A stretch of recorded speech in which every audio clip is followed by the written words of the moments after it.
Let's talk about accountability. Let's talk about how they've told you what their big dream is. You've helped them to get their online presence. Now, how do you help them to stay accountable to what their dreams and their goals are? Part of my coaching program involves accountability. This is an interesting thing because many people come to business after a first career somewhere else. So you've had a boss that tells you what to do. You've had goals, you've had metrics that you had to meet.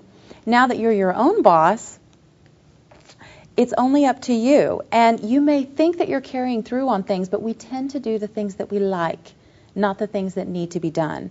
And unfortunately, while being your own boss is terrific, it also does come with some downsides. You have to do the things you don't like. You can't farm that out to someone else. Say, that belongs in the accounting department. So having a plan for accountability is really important as a solo entrepreneur. In my coaching program, we have actual accountability. We work as accountability partners in addition to the coaching. But one thing I also teach is how to find your own accountability partner. Many people want to find what is sometimes also called a peer coach, someone that is in not even a similar business really, but someone who has the same drive, the same goals, types of goals that you have, and you could push each other along and hold each other accountable. One person I know who learned how to work as an accountability partner through me has set up a program where if they don't meet the goals that they have for each other, they've each identified a charity or an organization that is absolutely abhorrent to their beliefs. And if they do not meet the goal, they have to make a donation of $50 to this charity. Oh my goodness. That's motivational.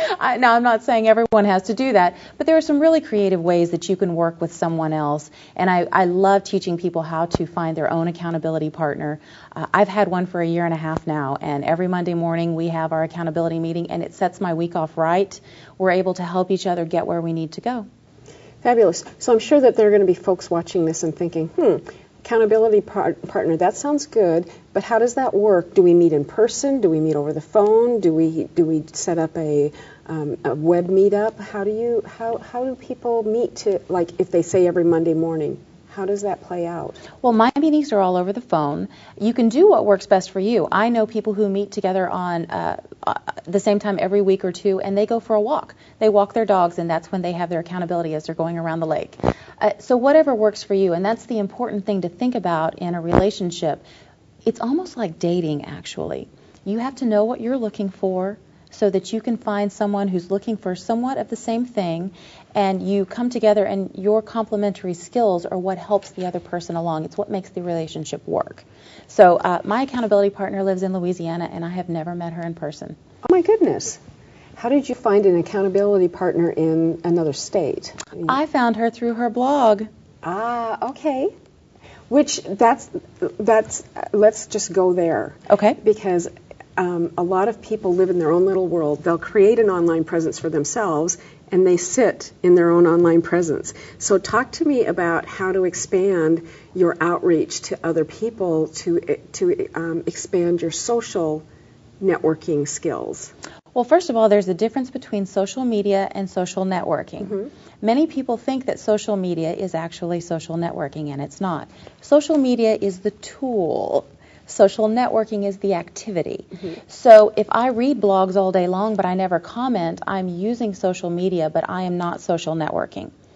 The key to getting out there and to get people to visit your blog, to get people to visit your website, is to get out there and socialize yourself. It's just like going to a party.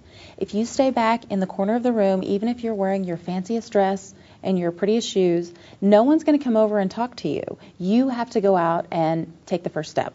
Okay, let's talk about your coaching practice. Let's talk about who are the best clients for you and how will they recognize themselves? What would they be saying or thinking that would help them self-select? Okay. My coaching clients are typically women who are 40 to 55 years old. They've had a career doing something else, or they've stayed at home raising their kids. They've contributed in some other way. They've been selfless for a long time, and now they've decided to be a little bit selfish, and that's perfectly fine. They're going to take the skills that they've learned through those first 20 years of adulthood, and they're going to turn it into a business. That's great, and they have the best motivation in the world, but they may not have all the tools necessary to run a business.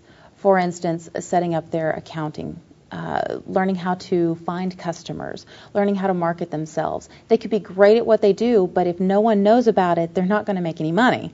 So my ideal client is someone in that scenario. I work with women because I resonate better with women. My collaborative style works better with women, and so that's who I work with. So for someone that's thinking about being coached, whether by you or another business coach, how does the flow of coaching time usually go? Are you coaching for a whole year? Do you do it in segments? Is it a group thing, one-on-one? How do you coach or work with people that are in your coaching practice? Well, I actually have several options because not everyone is the same, and I recognize that. It goes along with my strategy of meeting you where you are.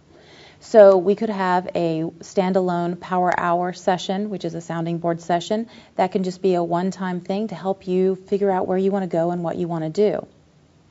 We could also expand that into a retainer situation where I work with you weekly for as long as you need it. I don't have any minimums because some people just need a month's worth of help and they're done.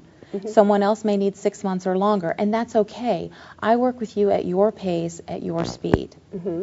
I also have a variety of free options because I know that you need to research someone before you decide to trust your business and your goals with that person.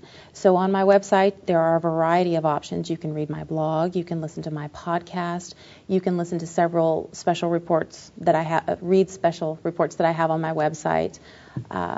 Another option is to take a class. I have several classes where I teach online and in person, so you can learn things like how to start your own blog, how to find an accountability partner, how to use a customer relationship management program that works for you, that isn't a chore. Mm-hmm. So those are the kinds of options that I have available in my coaching practice. Fabulous. This has all been great information. I just want to make sure that before we end today, is there anything that we haven't touched on that you want to make sure that the folks that are watching this have an opportunity to hear? Well, one thing I would like people to know is that I really work sort of as a project manager of your dreams. So no matter how big or how small your dream is, I'm going to meet you where you are. We're going to walk along that path together, and I'm going to help you get there.